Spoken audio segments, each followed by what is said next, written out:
Hər kəsə salam. Hər vaxtınız xeyirli, gününüz uğurlu olsun. Çoxsaylı istəkləri nəzərə alaraq Farmlat oyununda ikili hədiyyə və dördlü hədiyyə fərqləri nələrdir onu izah edəcəm. Suallarınızın cavabını bu videoda tapacaqsınız. Gördüyünüz bu videoda 2 hədiyyə seçilmiş oyundur. Bu oyunda hal-hazırdakı dəyişiklik əvvəl 0.2 qəpiklə qazanmaq olurdu, indi isə 0.1 qəpik 100% tamamladıktan sonra qazana bilirsiniz. Narahat olmayın, 0.1 qəpiyə düşsə də zaman qoyulmayıbdır. İstədiyiniz vaxtda qazana bilərsiniz. Siz zaman qoyulmasına o qədər də güvənməyin. Hal-hazırdakı vəziyyət 0.1 qəpiyə düşübdürsə, onda da dəyişiklik ola bilər. Əgər hələ də oyununuz türk dilində deyilsə, qısaca necə dəyişmək olar onu göstərim, sonra keçək dördlü hədiyyəyə. Temoya daxil olursunuz, ayarlar bölməsinə keçirsiniz, dil dəyişmə bölməsinə daxil olub türk dilinə çevirirsiniz. Beləliklə artıq oyununuz türk dilində olacaq. İndi isə keçək Farmlat oyununun 4 hədiyyə bölümünə. Aşağı qoyacağım linkə daxil olaraq 4 hədiyyə seçimini edirsiniz. İkili oyundan fərqli olaraq 4 hədiyyə seçimində 1 ay zaman verilir. Zaman isə yuxarı hissədə yazılır. Oyunun içərisindəki oyunlar olduğu kimi qalır. Çox insanın dediyinə görə 10 su ilə daha az faiz gedir. Əvvəl 5 jetonla 1000 su əldə etmək olurdusa, bəzi oyuncularda isə 5 jetonla sadəcə 200 su əldə etmək olur. Deyilənə görə sadəcə bəzi hallarda 200 su alırlar. Bəzi oyuncuların da dediyinə görə 1000 su yox, 200 su verirlər. Videoda gördüyünüz oyunda isə 5 jetonla 1000 su alınıb. Temonun oyunculara niyə bu cür fərqli sular verdiyi haqqında məlumatım yox. Əgər siz 200 suyu daima alırsınızsa, yetkililərə yazaraq şikayətinizi bildirə bilərsiniz. Son zamanlarda Temonun oyunculara etdiyi fərqliliklərdən biri isə yeni oyuncuları mövcud etməsidir.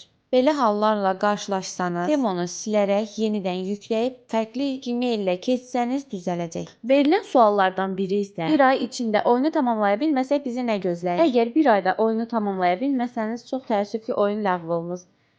Əgər telefonunuza klon proqramını yükləmisinizsə, bəzi hallarda klon yeni jeton vermir. Belə ki, qarşınızdakı oyunçu oyunun sonlarına doğru çatıbdırsa, bu halda klonla yeni jeton verə bilməyəcəksiniz. Yalnız oyunun ilk vaxtlarında klonla jeton verə bilirsiniz. Əgər hələ də telefonunuzdakı Temonu klonlamamısınızsa, aşağı qoyacağım linklərə daxil olaraq videonu izləyib öyrənə bilərsiniz. Instagram varsa əgər Farmlat oyunu oynayanlar üçün qrup yaratmışıq. Mənə yazaraq, qrupa qoşularaq siz də dəstəkli şəkildə oynaya bilərsiniz. Instagram yoxdursa, YouTube kanalımda yerləşdirdiyim Farmlata aid olan videoların şərh bölümündə yazılı şəkildə kodunuzu qeyd edərək qarşılıqlı oynayaraq dəstək ala bilərsiniz. Bu və bunun kimi faydalı məlumatlar əldə etmək üçün kanalıma abunə olun. Fikrinizi mənimlə şərhlərdə bölüşsəniz çox sevinərəm. Gələn görüşlərə dək.